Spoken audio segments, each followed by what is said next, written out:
Hey folks. So I wanted to start off today by addressing probably the most common question I get asked, which is, what is the best loadout? Or people often ask me to rank the knives or the guns, and I honestly think that's a bit of a fool's errand.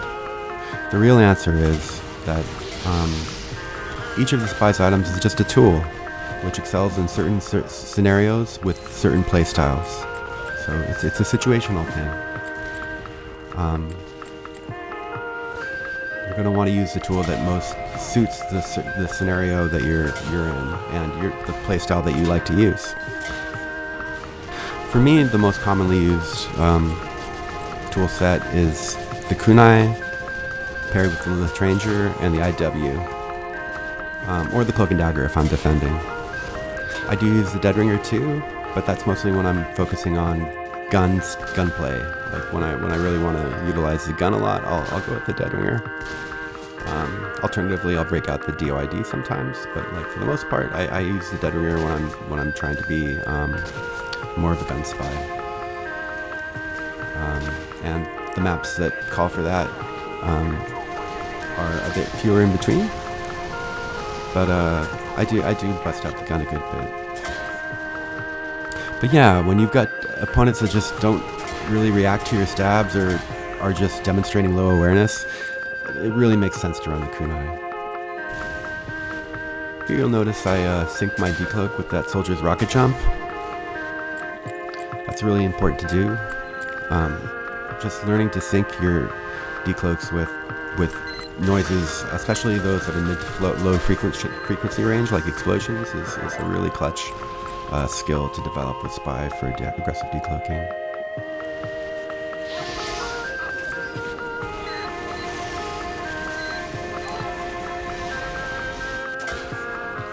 So back to the kunai. You want to modulate your aggression with how much of an overheal you have. So you'll notice when my health is higher, around 200 or so, I'll go for really aggressive decloaks and more aggressive trick stab attempts, because I know I can take some damage and probably get away with it.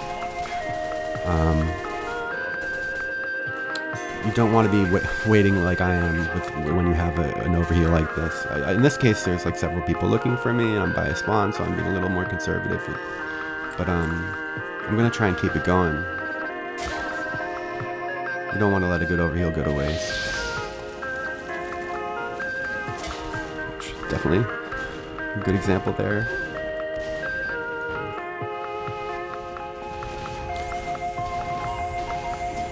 That was a pretty aggressive decloak. The medic heard me, but I'm still able to get a stab before the medic can take me down.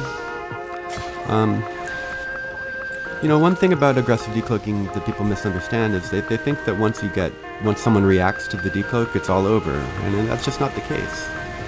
A lot of the time, if someone reacts to your decloak, you can stab someone that didn't notice the decloak before the person that did can kill you. You can recloak, get away, and just have a clean getaway.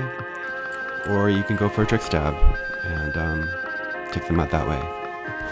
And of course, sometimes you do get got, but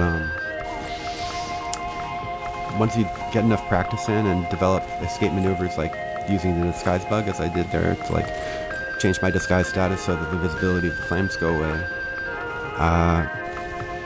you're able to survive a lot more failed aggressive decloak attempts, and that makes the strategy all the more viable. Here you'll notice I decloak in sync with the rocket jump, which was nearby, so that's pretty perfect decloak mask there.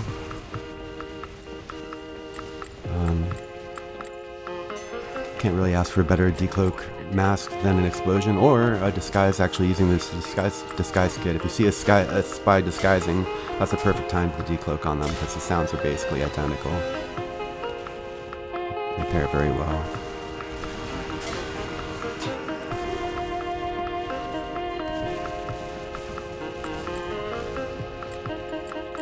But pretty much any sound will help. Here I sync the decloak with the sound of the gate closing, and it works out well enough.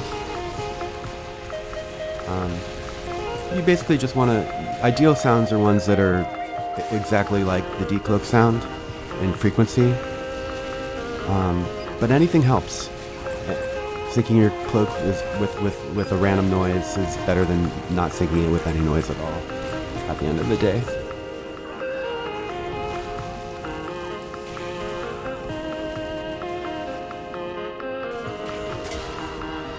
I think that's about it.